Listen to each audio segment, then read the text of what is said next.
the solar system called the Goldilocks zone, where it's not too hot that all the water evaporates away, but it's also not too cold where it freezes instead. And unless you're an astronaut, the big spherical rock will be your home for life. But what if that home suddenly changed? What if in a split second the Earth doubled in size?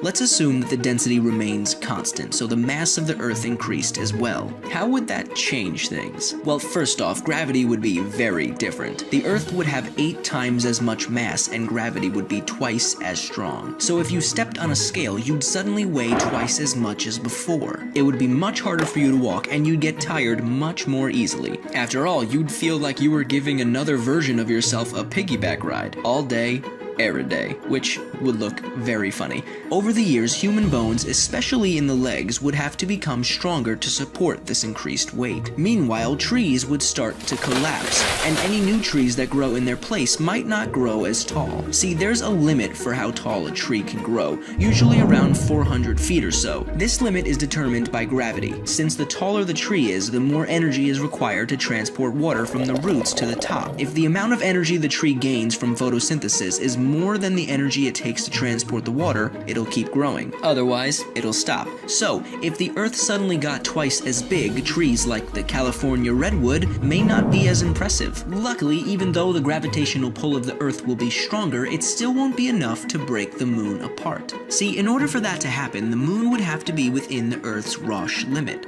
This is the minimum distance the moon can approach the Earth without being torn apart by tidal forces. This happens because the near side of the moon is pulled in harder than the far side. When the moon gets close enough to the Earth, the gravity holding it together is overcome by this cosmic tug. Inside that limit, Earth's gravity will tear the moon apart, giving us a ring like those around Saturn.